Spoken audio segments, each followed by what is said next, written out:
Cosmic Galois group is an idea I introduced, I stated about 15 years ago, and my ideas were quite close to ideas from Maxim Kontsevich, and but we were both too optimistic.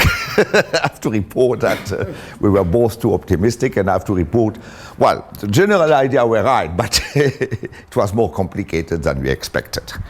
And Cosmic Galois group, the idea is that a renormalization group, which is a one-parameter group in quantum physics, in quantum field theory, should be only a part of a larger group, which would operate on all the, well, on the Lagrangian or a perturbation series of associated to a certain model, and finally would act on the fundamental constant of physics. You know that in the standard model we have to introduce about 20 numerical constants independent of the units, about 20, ratio of masses and so on, coupling constant and so on. And at the moment we have really no explanation for all these constants. And for the oldest one is the alpha, the structure constant, fine structure constant, 1 over 137 approximately, and we don't have any explanation at the moment.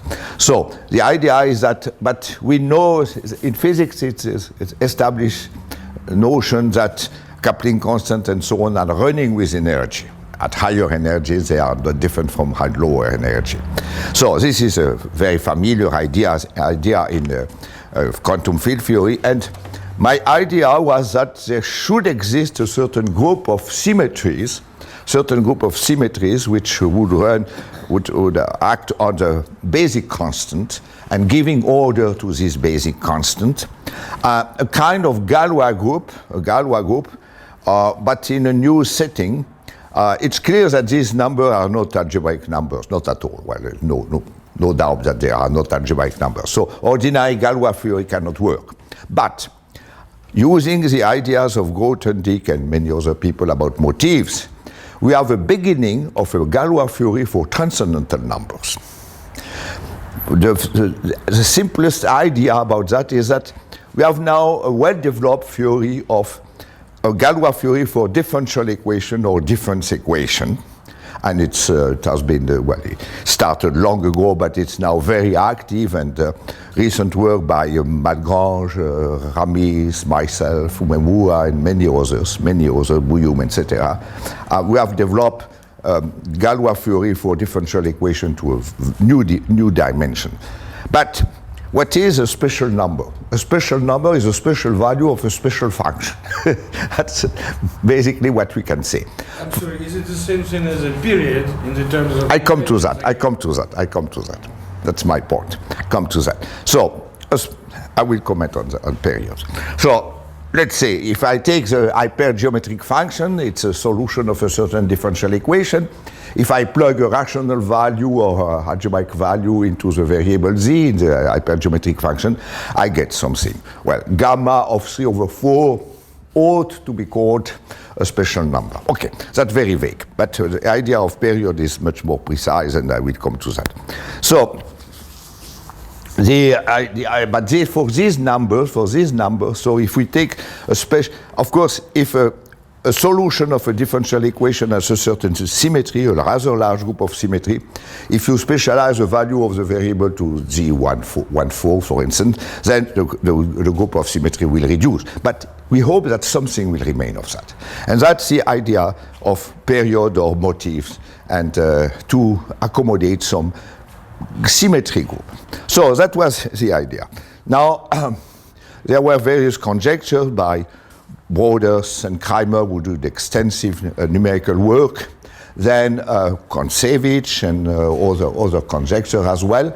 And but recently these conjectures were defeated, and I will make a conjecture more precise in a moment, were defeated especially by my former student, friend, and colleague, Francis Braun. Francis Braun is one of the new stars.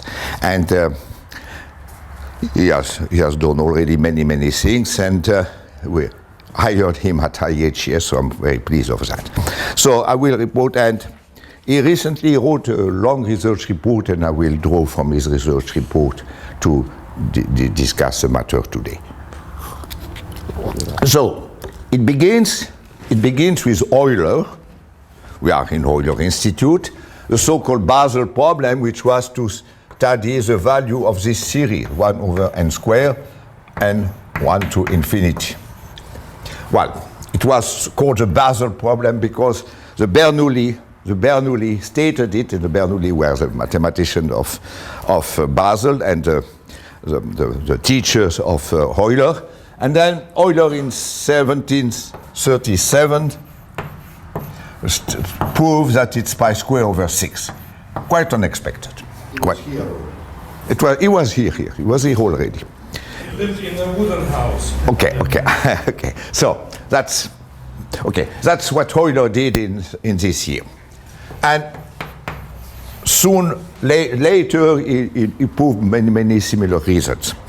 And for instance, now of course we know the Riemann zeta function. Zeta of S is sum and 1 for infinity of 1 over n power s, which was first defined for real number s, then by Riemann for complex number s, and analytically continued.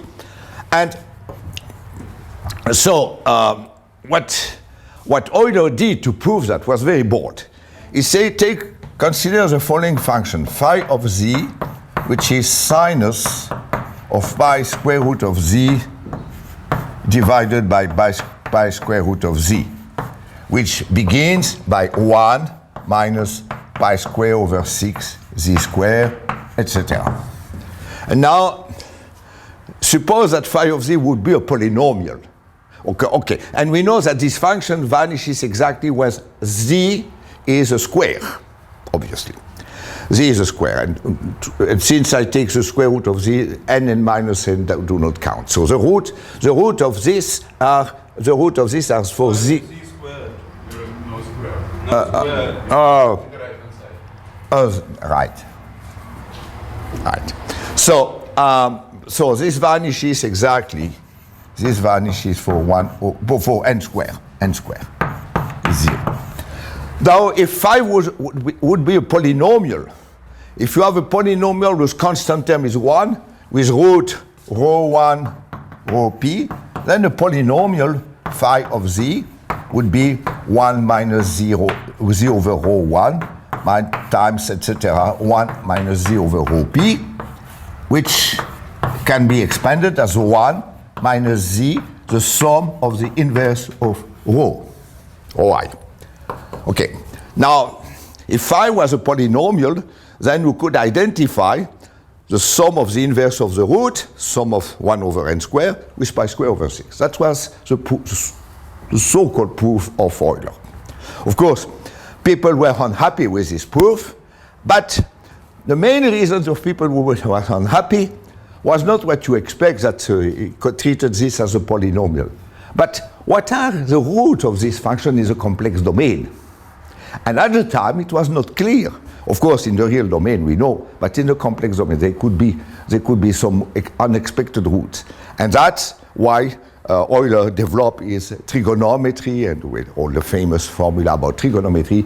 And then he was able to prove that the complex roots are n squared. No, all the roots are real and positive.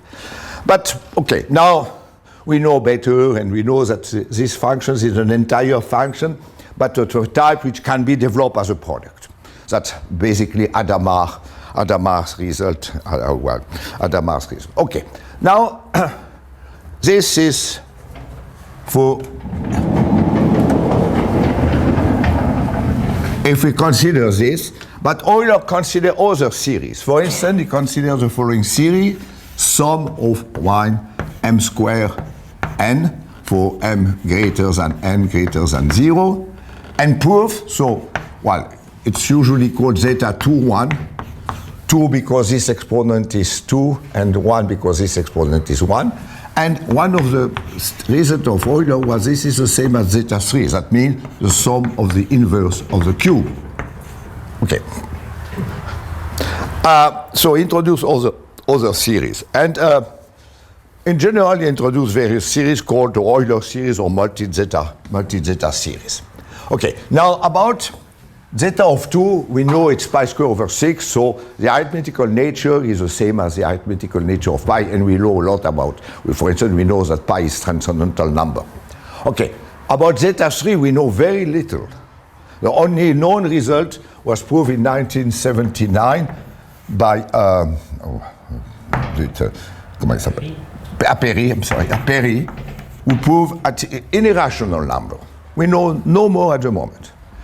Well, there have been extensive work by Zudilin, Nestorienko, and their French collaborator, about these transcendental properties of this number. All we know now after the last result of Perry, of Rivoal, Zudilin, etc., is that if you take the number zeta 3, zeta 5, zeta 5, zeta 7, zeta 9, and zeta 11, these four numbers, at least one of them is irrational. We don't know which one. One of these four numbers is irrational. That's all we know. Well, we know much more precisely, but at the moment we are stuck. Okay, so now there is another definition of this number. So in general, I will introduce zeta of K1, Kr, which is sum of 1 over N1, K1, etc., and R, Kr, for N1 greater than N2, etc., and greater than 0. These numbers are called MZV, the acronym is MZV, multiple zeta values. Okay, and we know a lot of algebraic relation among these numbers, but very little about their arithmetic structure. Okay, now the point is that instead of introducing this number as series, we could introduce them as integral, and that's exactly what we need. For instance, zeta of 2 is easily represented as the following integral. Integrate over the square, 0, 1 square, dx dy, well, wedge product, 1 minus xy.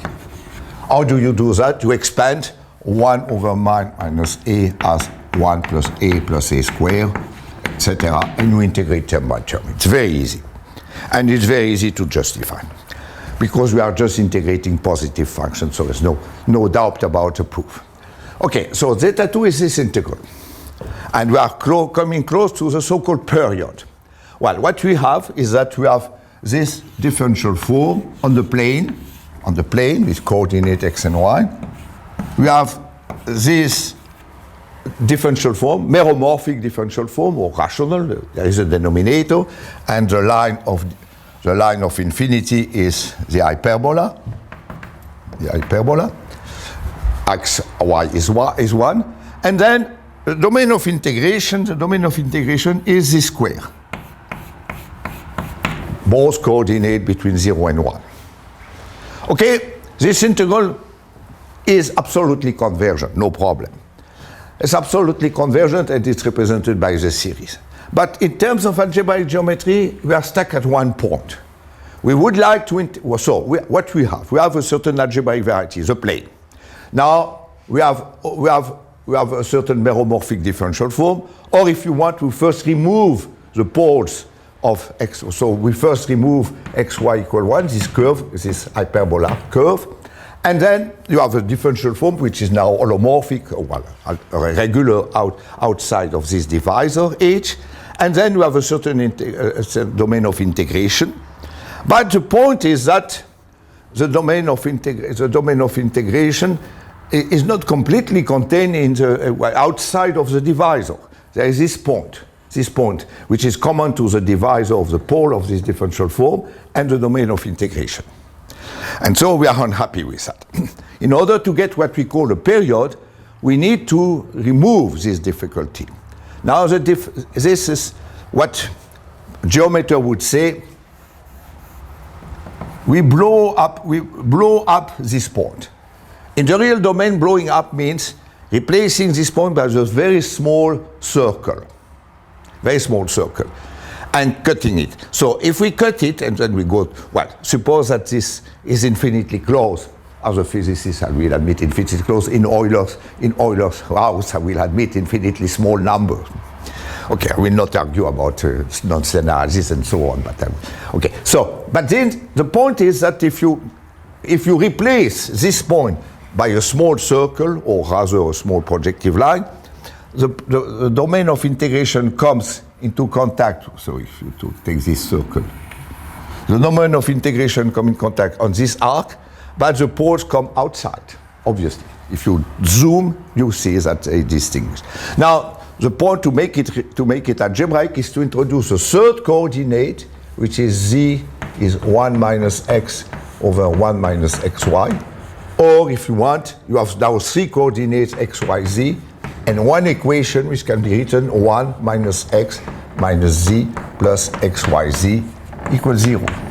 So we have now an algebraic surface in the 3 space, and now we have this differential form.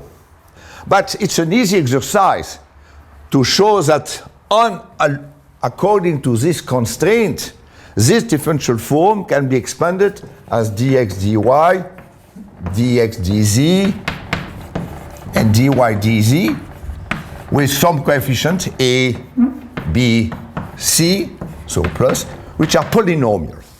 Polynomial, modulo this is valid, this is true, modulo this equation. Okay. This is a simple exercise, I'll leave it to you. So once you have done that, you have in the 3 space, you have an algebraic surface. Now the differential form is regular everywhere. And the domain of integration can be lifted, and it's what we get the following picture. You have now three axes, and now what has happened to the boundary? So there is a vertical line here, which says that when x is 1 and y is 1, z is indeterminate. So we have a vertical line. Then you have an horizontal line. You have 2 horizontal lines there and an oblique line. So this square becomes a pentagon. And it's known that the symmetry of the pentagon is the symmetry of the problem. That means the diagonal group of order 10 operates on that, and so there is a hidden symmetry of order 10 on this, which we do not see, but we see it. So that's exactly what we need to define a period. To define a period, we need an algebraic variety X. And I will assume that this algebraic variety is defined with equation over the rational number, so it's an algebraic divide over, okay? And I will assume that it is smooth, no singular point, but not necessarily complete, not necessarily projective. That's important. Here we are in the affine space, not in the projective space. Then we have omega, so the dimension is n. We have omega, which is a top form, differential form, regular everywhere on x, algebraic regular form on x, dimension n, so omega n. And we have a domain of integration. Domain of integration, delta, is defined as follows. Let's say, well, I will simplify things by considering only the real point, as we did here. It can be extended to the complex case, but in the real case. So the domain of integration is defined by the number of inequalities where these inequations are given by polynomial. Here we have, of course, x at least 0, 1 minus x at least 0, y at least 0, 1 minus y at least 0, and the consequences for z. So the domain of integration is a semi-algebraic set of the top dimension, real dimension n. So omega n is a complex form, but of degree n. The complex dimension is n, the real dimension is 2n, but we'll concentrate on the real point. It can be accommodated well. It's easy to accommodate it to other situations. So such an integral, the integral over delta of omega n is called a period. It's called a period. And as we see, all these numbers, multi-zeta value, are periods. What is interesting is that when we move to quantum field theory, we do discover similar integrals which can be called periods. And so the same strategy will work. Okay, so that's a period. Now, what Kontsevich and Zagir did in around 2000, don't remember the exact year, they made an axiomatic description of this period. They say we will define an abstract ring of periods, which is defined as follows. We introduce formal symbol, and we call them period of omega. Formal symbol where omega and delta have this meaning. But now we consider them as formal symbols subjected to some rules. Of course, it should be additive in omega, obvious. It should be also additive with respect to decomposition of the domain of integration into subdomain. Moreover, the product of two such numbers, according to what's sometimes called Fubini theorem, well, here we have an n-fold integral, here an m-fold integral. The product, this is the same as the product of over the domain of dimension m plus n of the differential form, well, the outer product of differential form. Okay, so multiplication, addition, and so on. And furthermore, the Stokes formula, which is, as we know, that if we integrate over a certain the boundary of a domain delta omega, this is the same as the integral over delta of d omega, the general Stokes theorem, which is integration by part. It's just a sophisticated form of integration by part. So the point is that you have a certain game where you play with such symbol and you, according to certain rule. And they define an abstract ring, which is a ring of period. Now this abstract ring, which I call P, there is a map from P, well, take everything real to simplify. Well, at least, well, I did not say, omega should have rational coefficient also. Not only the equation of xn should be defined by rational coefficient, but also omega n should be rational. Otherwise, you just multiply by an arbitrary real number and you get nothing. So, but then you have a map, which I call F evaluation, or in computer science term, exec. So this is a program. You can consider this is a program, exec, and it gives a number. So there is a map from this abstract ring to R, and the conjecture of Zagir and Kontsevich is that this map is one-to-one, injective. Very, very far from being able to prove that. Very, very far. For instance, if that would be true, we could prove that zeta 3 is a transcendental number. More than that, if we take pi, zeta 3, zeta 5, etc., they are all transcendental numbers and algebraically independent over the rational field. We are very, very far from that. Very, very far from that. The point is that in the abstract ring, they are so. In the abstract ring of period, they are algebraically independent. It's an algebra, abstract ring is an algebra over the rational number, so everything is linear over the rational number. We are very, very far from that. And I remember when I mentioned this, which is a particular case of a more sophisticated conjecture, I mentioned it to say, I say, well, when we don't know anything about a number, we say it's transcendental. No, we have better reason to do that. And this is part, of course, there's a lot of various conjecture connected with that, and it's not, I will not enter that. In particular, this MZV satisfy known relations, and there is various conjecture whether these relations are complete or not. For instance, the first one was discovered by Euler, zeta A, zeta B. The product is zeta A plus B plus zeta AB plus zeta BA. Which comes, I mean, zeta is a series. You multiply the series by a series of double series. double sum, zeta 1 of, and then you have a double series over a domain of summation, which is this one, 2 coordinates which are at least one an integral. Then you split the domain of summation into 3 parts. The diagonal, which gives you this, the upper part will give you this, the lower part will give you this. So it's just simple manipulation about series. And similarly, so you could play the same game with series and integral. You could have also kind of a series period. But the point is that in all known cases, we can reduce this series to integrals, so it's safer and safer. It's safer because we have algebraic geometry we have to help us. For series, we don't have algebraic geometry. The game is that we don't consider infinite series. We are not allowed to consider infinite series, except very formally, but except that at some point to transform them into integral. Okay, so that's what we have. Now, Kontsevich and Zagier formulated this conjecture. As I said, it's very far from being proven, and there were earlier similar conjectures by Grothendieck which are more or less equivalent to that. Also, this one is easy to understand. The definition by Grothendieck is more complicated to understand.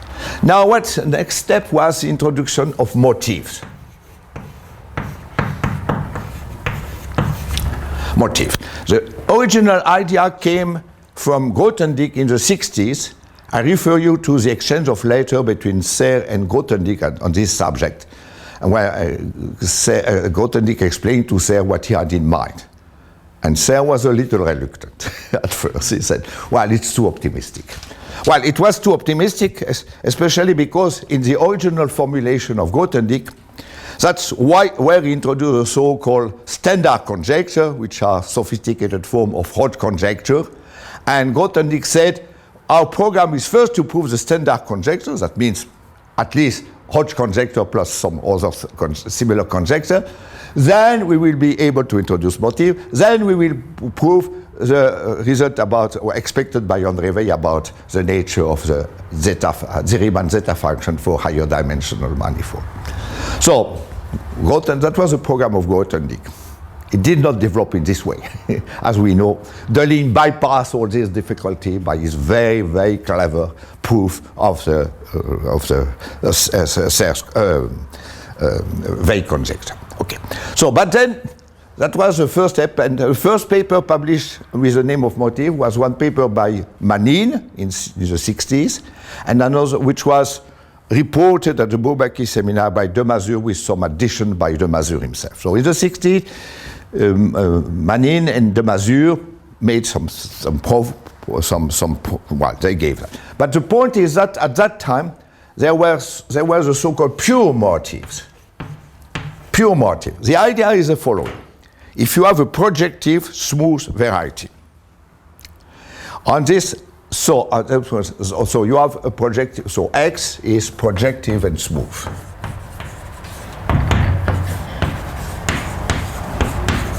Okay, now suppose the algebraic dimension is n, or for the complex variety is complex dimension is n, the real dimension is 2n. Then you have the cohomology, or h0 of x, h2n of x. Well, cohomology in any sense. Well, first of all, you can consider this as a complex point as a space, compact space, and then you have ordinary cohomology, so-called Betti cohomology. Then you have the de Rham cohomology, which was introduced in this setup in an algebraic form by Grothendieck in 1965, which was a very important step. And then, well, Grothendieck himself introduced a lot of new cohomology, étale, L-adic cohomology, crystalline cohomology, and so on. So, but Grothendieck noticed that all these theories had similar features. And he wanted to have a unified framework for all these theories. On the other hand, if you believe in Hodge conjecture, if you take x times x, then you have, or you can, h times x, you can consider the cohomology of x times x, which is a tensor product of the cohomology of x by itself. Now you have a grading. Therefore, we have a projection. And since hx is star of x is self-dual by Poincaré duality, you can, any operator acting on hx can be represented by a kernel which is there. And a kernel which is there, especially the projection on the various components should correspond to certain operators, that means to certain cohomology class. And now the conjecture, part of Hodge's conjecture, is that all these cohomology class could be represented by algebraic cycle. Very far from being known. And we may doubt it at some point. There might be some exceptional example. And already many years ago, André Weil suggested to me and other people he gave a sketch of a counterexample, but we were too lazy to do this.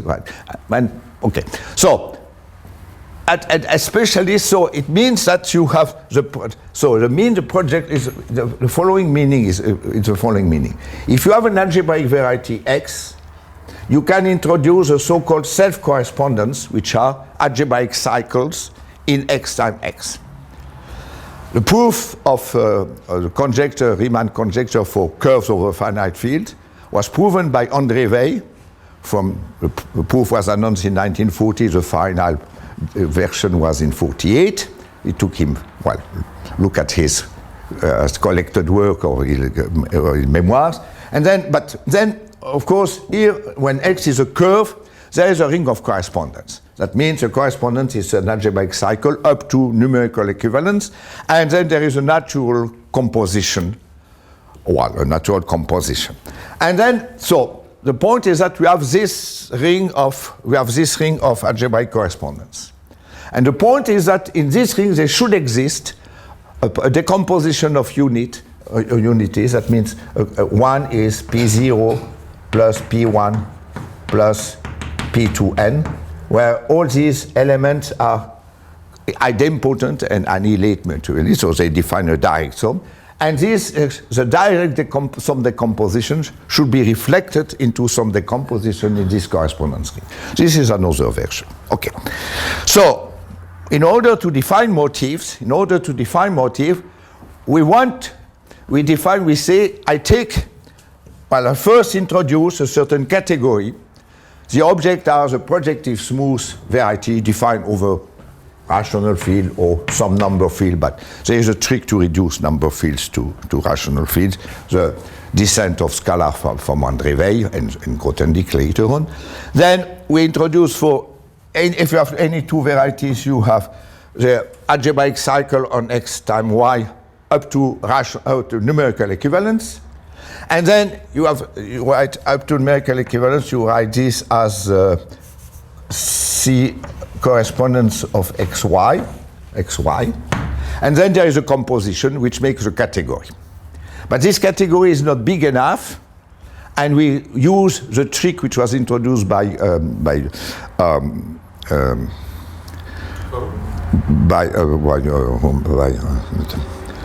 Karoubi in his thesis. That means if you have an additive category, if you have a projection, that means an operator P which is equal to P squared, you can formally introduce the corresponding decomposition. So we extend the category by splitting and allowing splitting corresponding. So, of course, then you take all these correspondence as a morphism in a certain category. Then you enlarge the category by admitting that if you have P squared equal P as a map from X to X, you can have a corresponding decomposition into direct sum. And that means that H star of X in this category can be split, provided Hodge or general conjecture is true. Then, okay, so, and then the idea is that you can introduce so an abstract category of pure motifs, and if the standard conjecture are true, then you can define the various cohomology group as direct factor of X, according to this strategy. So that was the idea. But the theory depended on the proof of the standard conjectures. And many people doubt that the Hodge conjecture is true. Many people doubt it. So, and it's even a refinement of Hodge conjecture. So now we needed another approach. And the other approach was developed very slowly. One, well, I will not tell you all the stories, I have to come to physics now. So it was first the idea of mixed motif by Deligne. So far we had projective varieties, but can we consider open varieties? That means removing a certain subvariety from a projective variety. Yes, but then it's more subtle, because then we have to consider not only ordinary cohomology, but cohomology with compact or proper support and so on. And this is much more complicated, but Deligne developed all the tools for that. And finally, Wojewodsky, about a few years ago, developed a general theory, so he introduced a certain very general category, which are the sheaves over corresponding to the motifs. And this category is very large and contains many, many things, but there is one shortcoming. In terms of category theory, what he defines is not an abelian category, but the corresponding derived category. We don't know what are the objects, we know what are the complexes in this category. So so far it has not, well, this is where we are. But there is an exception, which comes with a so-called Tate motif. Tate motifs were introduced very simple. Why Tate? It's complicated to explain why Tate. Take, for instance, the projective space Pn. Now, if you count the number of points in a finite field, Fq, you know that it's 1 plus Q squared plus Q to the n, which is very easy to prove. Okay, so now this decomposition comes from a geometric decomposition. For instance, take the projective plane. Take a straight line that you take at infinity. What remains is a affine plane. And the affine plane has two independent coordinates with q value for each coordinate, so it's a 4 for q squared. Now at infinity you have a line. But this line, remove a point from this projective line, you get an affine line with q points and 1 point. And so there is a stratification of the projective space which reflects this. That means there is a piece which is an affine space of dimension 0, an affine space of dimension 1, etc., etc. And this purely numerical equality reflects some geometrical facts. And this stratification is also what corresponds to the calculation of the cohomology of the projective space.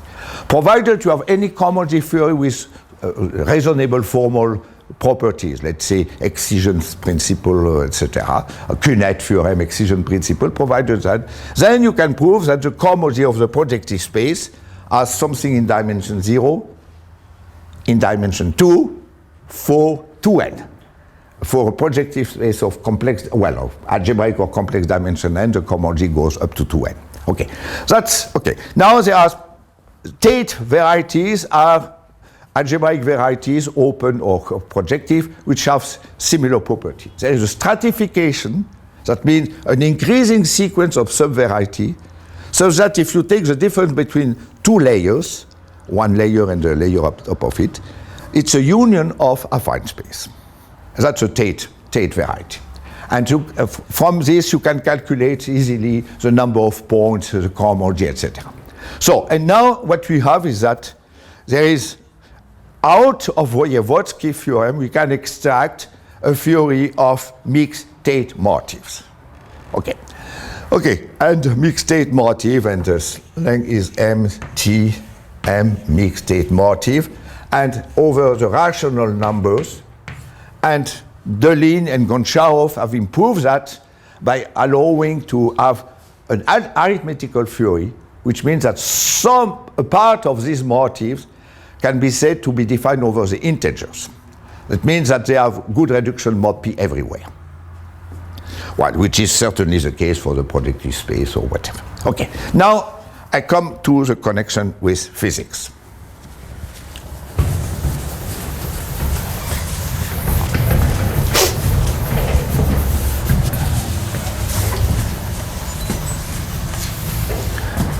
The connection with physics is the following. So we will introduce a quantum field theory which is phi-4 in 4 dimensions with mass 0. One particle which has one basic interaction. So one in basic interaction which can be represented graphically as a vertex with 4 legs, and mass is 0 to simplify. Okay, so now we know that in physics we have to introduce Feynman diagram. Feynman diagram, they are easily described in this way. You have this basic vertex, and I suppose that they are half legs. What comes out is half legs, or it's truncated diagram in the slang of physics. Now, out of that, suppose you have to have a collection of, I call them corollas, for obvious reason. Now you can take a collection of corollas and make the following operation: join 2 half edges to make a full edge. Glue them here, etc. So, what is the definition? You have a collection of corollas, they are all of one kind. It's very flexible description. And then, in order to define a graph or diagram, you take some pairs of half edges and you combine them into an edge. Of course, so that means that formally you have a collection of vertices, corresponding collection of half edges, and inside the collection of half edges you select pairs, disjoint pairs, which form the edges. That means you glue them. Okay, and this corresponds exactly to the truncated diagram of the physicist. Well, in order to have, you should add also a vertex with only one half edge to close it, but it's not important. Okay, so we have complicated diagram. So I will take just for example this diagram, the full diagram with 4 vertices. Well, I'm sorry, it's only 3 edges instead of 4, but you can see it's very similar. So, in general, a Feynman diagram is a collection of vertices, half edges, but you can have an arbitrary valency-added vertex, including 1 if necessary. So I take this example, the tetrahedron. The tetrahedron has 4 vertices, 6 edges. Okay. Now, yes. I want to calculate some integrals, well, I consider this as a Feynman diagram. So, while you could add external legs if you want to have external legs, if necessary. And then you have to calculate, according to the Feynman rules, a certain integral. Now, this integral, if you have n vertices, this integral is in the space of 4n dimension. 4 because we are in the Minkowski space of 3 plus 1 dimension, 4n dimension. So, and it's a very complicated integral, I will not derive it, but there is a well-known trick which was introduced by Schwinger and Feynman.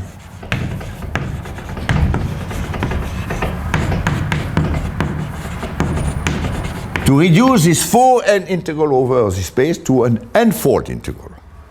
The so-called Schwinger parameter. Or it's a kind of Laplace transform and Gaussian integral. So I will not worry it. I will just give you the results. If I have n vertices. Sorry, there are 2 tricks, right? I mean, there is a Schwinger one and there is a Feynman one. Yes. They are different. Yes. The Feynman one is in compact domain. Yes. And Schwinger one is from 0 to infinity. Exactly. Which one are we discussing? Schwinger. They are very similar, but the one I use is Schwinger. Okay. So the Schwinger, after some reduction, you end up with the following. Take a graph, and I take the primitive divergent graph. So the numbers there is a number h, which is a loop number, and now in this graph there are h plus 1 vertices and 2 h edges.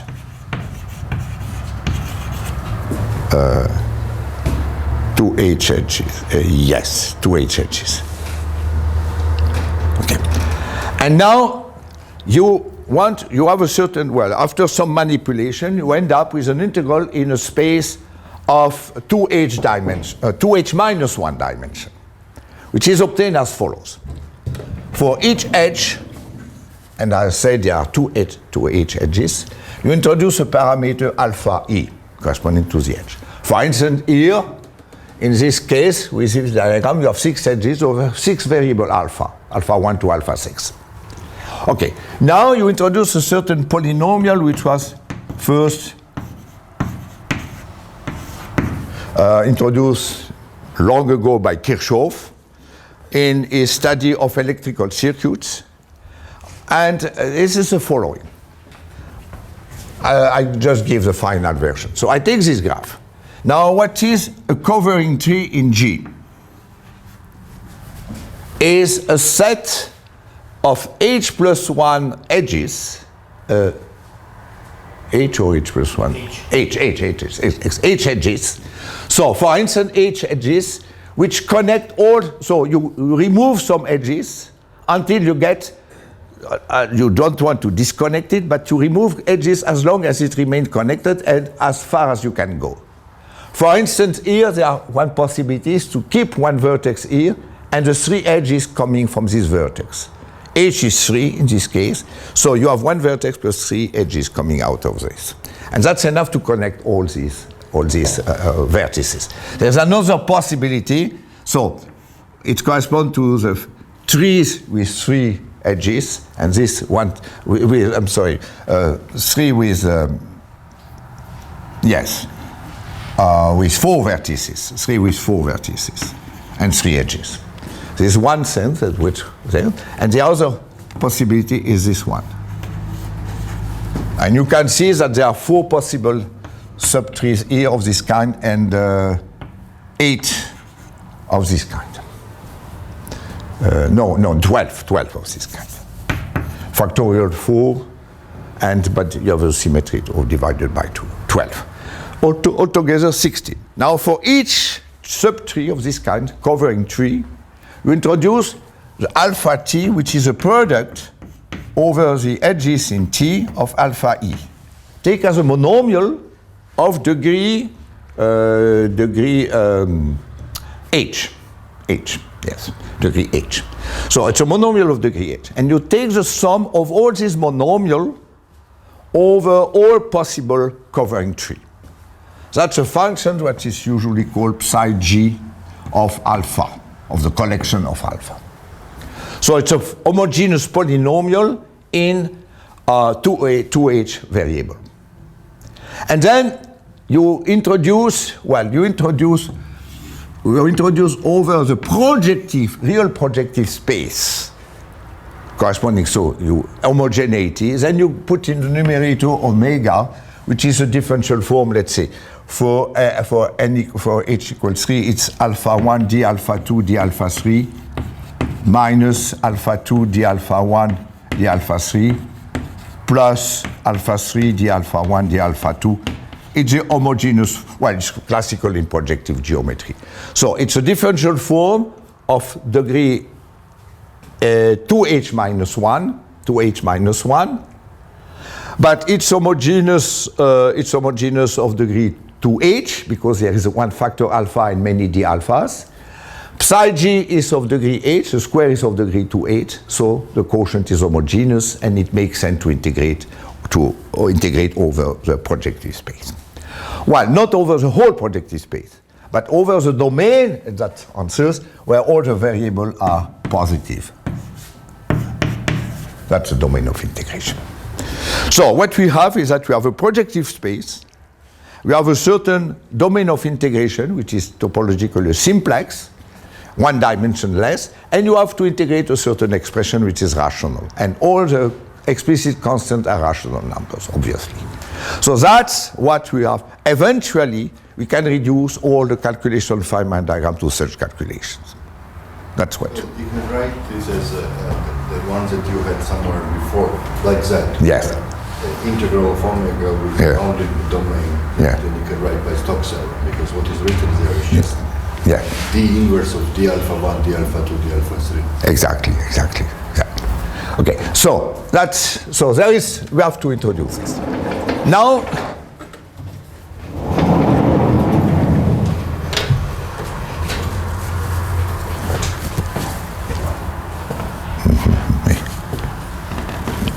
the integral is divergent. Not this one. No, because we are just at the. This is just at the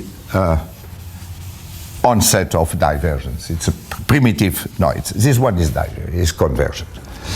Okay, but we have, when we go farther, there are some divergences. But it's what we have. As far as I understand, I mean, there is no divergence here. But when it's a basic block to understand the divergences. Okay. So, but at least we have this integral.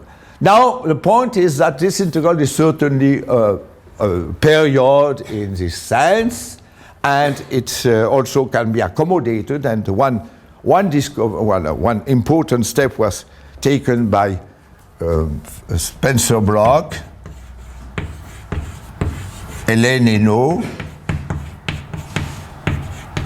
and Dirk Kreimer.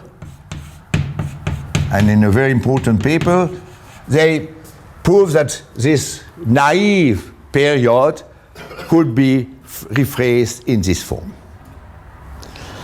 So I did not say that, of course, I introduced the motif, but if you, in the same way as we introduce period, which were formal symbol, we can introduce motivic periods, which are obtained in this by working within this category, homogeneous. And if I need it, I introduce M, motivic.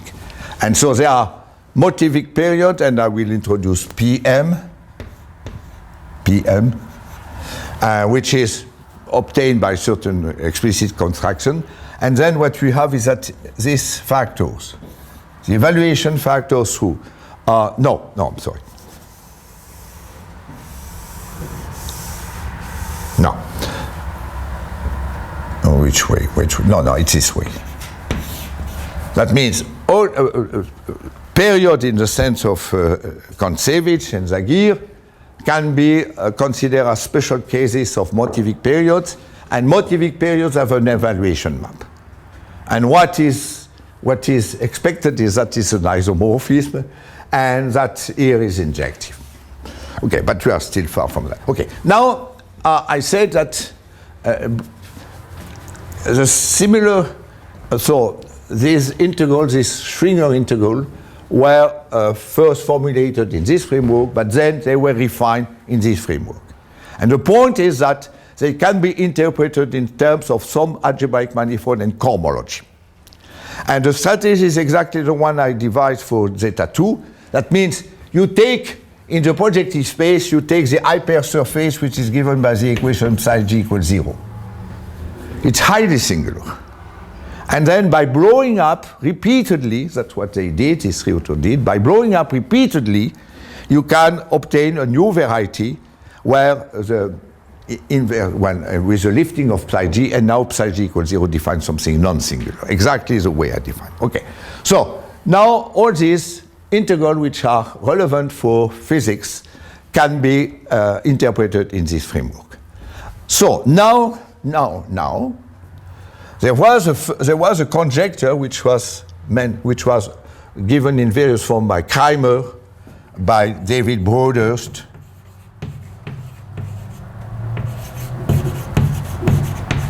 by Mathilde Marcoli.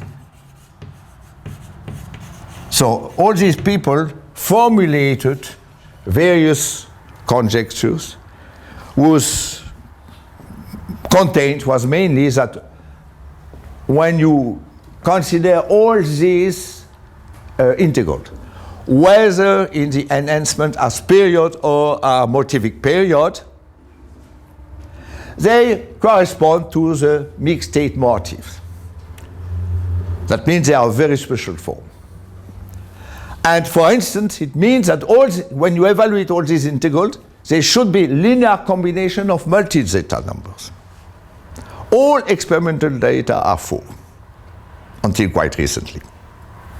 For instance, there are extensive tables of thousands and thousands of such integrals, and they have all been calculated.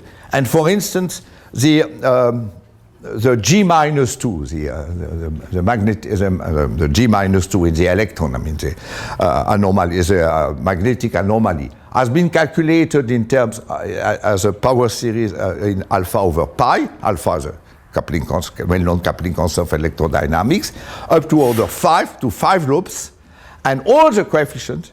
It took 40 years to calculate this coefficient, but well, Feynman proved the first term in 47, and it took more than 40 years to achieve up to 5 loops. And every explicit constant is a linear combination of this motivic. So everyone believed that, and then Kontsevich formulated a similar conjecture, which is that for that kind of varieties, well, denoted by xij this variety, if you count the number of points in the finite field, then it's a polynomial in Q, which is another simple form to express the same ideas. So x of g number should be p of q, pg of q. That was Kontsevich's conjecture. Alas, it was disproved. It was disproved some years later, relying on the work by Minioff. It was disproved. So at that, so it was the first disproval. Then recent work especially by Francis Brown, has shown that in many natural situations. So the study of this variety has been an extensive work, but Francis Brown recently, in collaboration basically with Bloch and other people, found that there are, in some cases, you don't get a polynomial, but you get a modular form and similar phenomena. So if you get a modular form, you have no hope that everything should be a combination of multi-zeta value, and we have explicit example now. Well, Francis Brown is defending his habilitation soon, and then draw this information from his report. So, okay, and he has a lot of publications. So now, of course, we are completely defeated.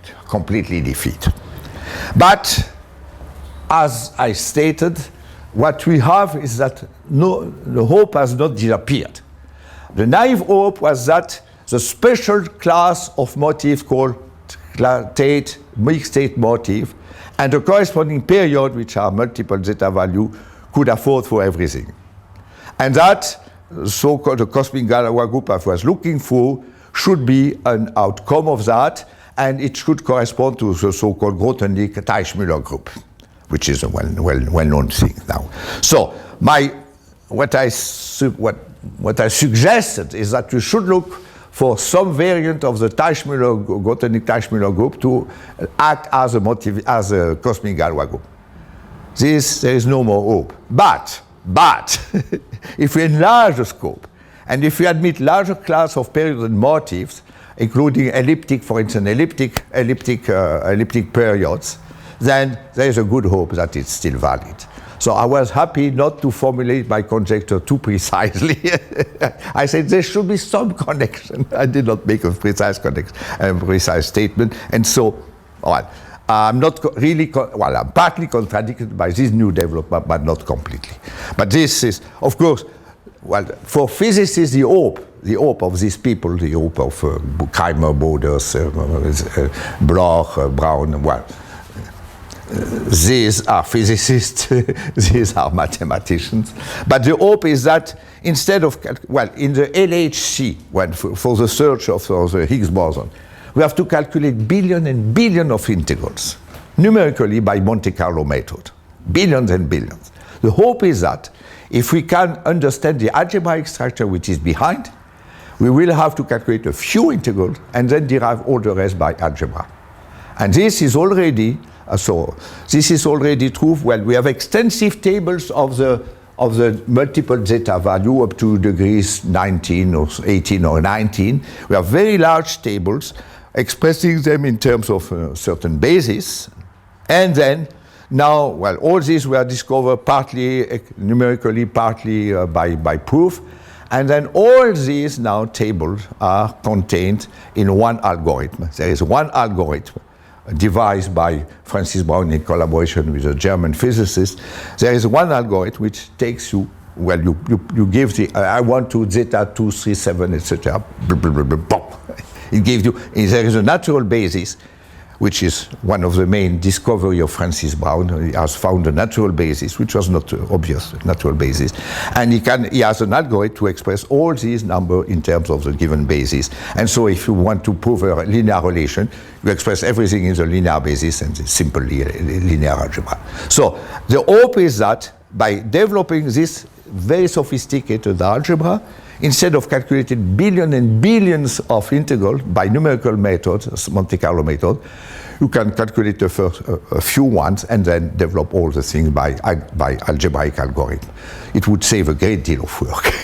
So that's the program. Thank you very much.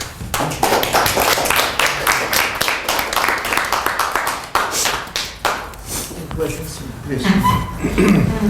Do you mean by Brown's basis, the set of zeta values where all arguments are 2s and 3s? Exactly. But as far as I know, he couldn't prove that this is the basis in the strict sense of the word, only in the motivic sense. Exactly. Okay. No, exactly. So that's exactly this strategy. Instead of trying to prove numerical relations, we leave them there. And so, no. What he has proved, what Francis Brown has proven is that at this level, every motivic multi-zeta is a linear combination of the one with 2 and 3. But by means of this evaluation map, you deduce a similar result for numerical values. What you cannot prove is that they are independent. Well, proving that they are independent is more or less the general conjecture in the subject about what I stated about pi zeta of 3 zeta of 5. It's a consequence of this general statement. At the moment, we don't know. So the trick was to lift everything at a level where we know already we have independence. Well, it's not so easy to prove independence, but at least it's manageable. It's algebra. It's not transcendental number theory. It's pure algebra and geometry, algebraic geometry. But then remains, the main point is to prove that this map is injective. Well, I mean, it's on my notebook. We have to prove it in 2040. Whether I will be there, we have to see. Whether I will be there, we have to see. But sometime I revise, maybe 2039, when we make a small progress. Okay, now, there is already a strategy, a cohomological strategy, which is based on the proof by Boykers. Boykers gave a beautiful proof of the irrationality of zeta 3 by means of some manipulation of some integrals, which its calculation can be reinterpreted in cohomological terms. We did it. But at the moment, we know that it's connected with the cohomology of moduli spaces, M0n. One of the first reasons by Francis Brown in his thesis was to show that all periods connected with the compactification M bar 0n of Deligne and Mumford, so all the period of the differential form of M bar 0n are multi-zeta value. That's his thesis, which is published now. Well, is it in public domain somewhere? Yeah, it is. Well, look at his webpage, you will find many results. He has many results. And, I just say that when Grothendieck defended his thesis, Dieudonné and Schwarz had the choice between 6 prominent papers to select as a thesis. When Francis Brown defended his thesis, I had the choice between 3 important papers. So that's a very active subject and very exciting because, I was short on the connection with physics, but it's really one of the main motivations to understand the physics behind this. And of course, I mean, you can look at the webpage of Francis Brown. His personal page is at IHS, and you find it easily. Now it's he moved it to IHS, so it's you will find it a lot. He has already 40 papers published or in preparation. So no, it's a great step forward. But great step forward, and then But as I said, the original program of Grothendieck was too ambitious. Eventually, but I doubt that the Hodge, well, I'm among the people who are very doubtful about the Hodge conjecture. The Hodge conjecture might be true in many, many cases, but not in the most general case. Well, a variety defined over a number field, little doubt, little doubt. But beyond of that, it means family of algebraic variety over some base. It's, well, I'm not very confident. As I said, André Weil suggested to me and other people many years ago, you should look at K3 surfaces and so on, and there should be some counterexample. The question is not yet completely settled. But, and my colleague Claire Voisin, colleague and friend Claire Voisin, is working hard on trying to find a counterexample.